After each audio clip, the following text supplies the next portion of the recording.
I've seen situations where, one partner is just completely like, yeah, guys, we've got this much in debt, or like we've spent this much money on this thing over here. Or like, oh yeah, I just got a pay rise and now I'm earning X amount of money, and the other partner's just in the room, like looking at them like, what are you doing? What are you doing?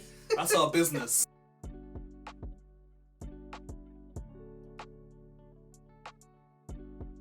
Two of the most biggest topics to talk about in your relationship are family and money. What we're going to do today is talk to you about 3 scenarios where family and money are causing conflict in your relationship. And by that we mean the times where family and money are in the same, topic of discussion, and it's just causing a lot of tension between the two of you because of something that's happening when family and money are just kind of mix and matching, and you just kind of think to yourself, oh, I am not liking this situation. And what we're going to then give you after that is our thoughts and solutions of what you could do if you find yourselves in this position.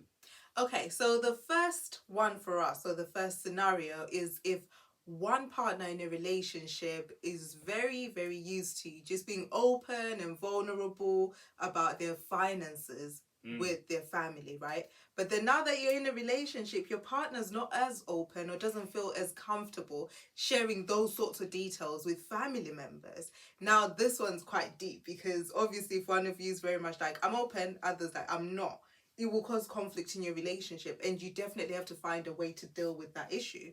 Yeah, and the openness, I've seen situations where, one partner is just completely like, yeah, guys, we've got this much in debt, or like we've spent this much money on this thing over here. Or like, oh yeah, I just got a pay rise and now I'm earning X amount of money, and the other partner's just in the room, like looking at them like, what are you doing? What are you doing?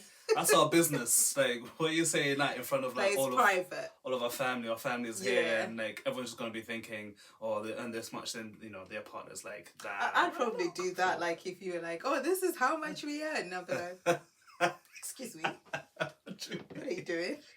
Like, oh my days! Do you know what happened to salary transparency and that? Being open about your monies and that. Okay, not with family. Fair enough. But what do you do? What do you do in that scenario?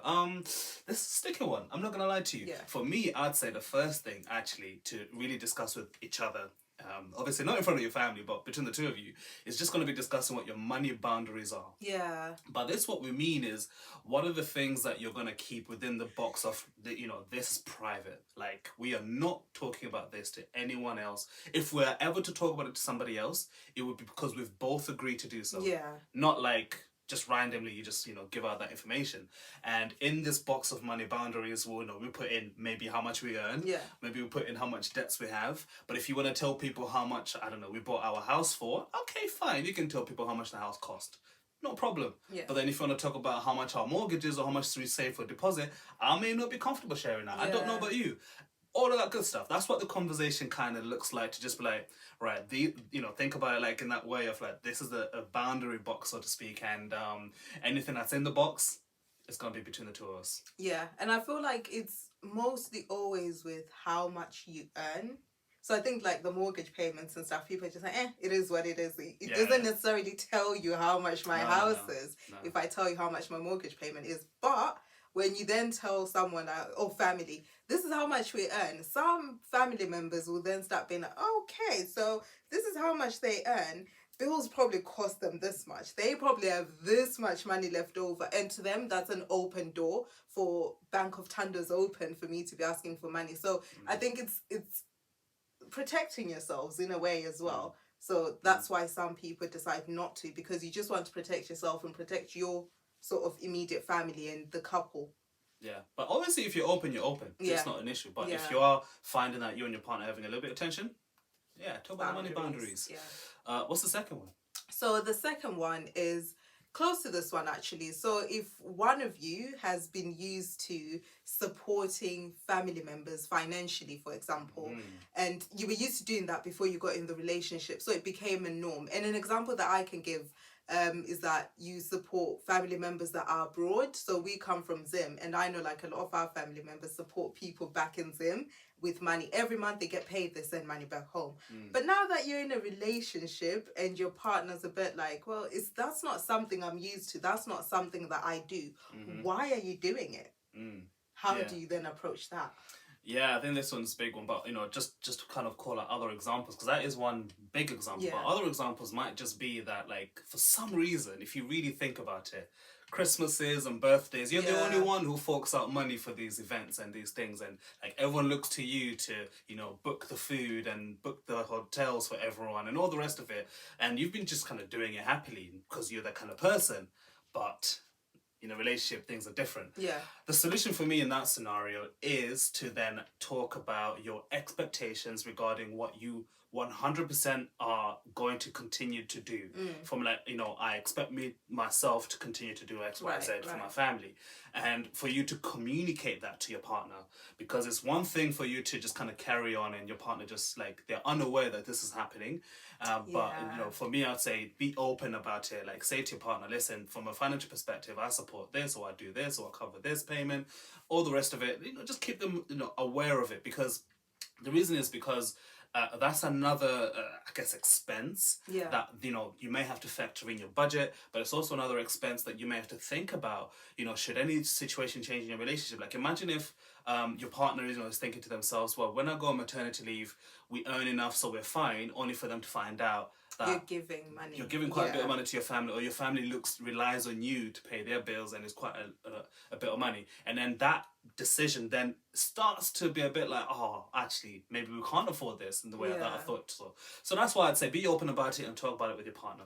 Absolutely. I agree with you on that, because another thing, if you're not careful, as the partner that's not used to doing those things, you may look at your partner and then start resenting them for doing it. Sure. Like, oh, no, I don't really like your family because we're having to financially support them. Why are we doing that? Gosh. Like little things like this, which is why it's very important what you just said and suggested people should do. And what's the third scenario? So the third and final scenario is if your priorities change in life. So by this, I mean that if you have a child, so we recently had our son, and our priorities have shifted a little bit, because we used to be able to, or we used to be the type of people that like, yep, family gathering here, we're going. Christmas, we'll host it, we'll pay for stuff, it's not a big deal and stuff like that. But the minute you find out you're having a child or you're pregnant, things change. Like, now you're thinking, okay, what am I doing to set my child up for their future so that they don't struggle, so that they have things to sort of support them financially in the future and stuff. So what would you do in that situation? Because if you were used to attending every family gathering, being at every family wedding, going on every family staycation, but now you can't do that because you've had your child, what would you suggest? For me, there's a few things I'll suggest. But number one, obviously, the priorities may change for different reasons. Having a child is one of them. You might get a pay cut. Yeah. You might, shift industries and take a massive pay cut. There might be sickness in the house, and enough causes you to not be able to sustain a lifestyle that you once were able to, not just physically but even financially.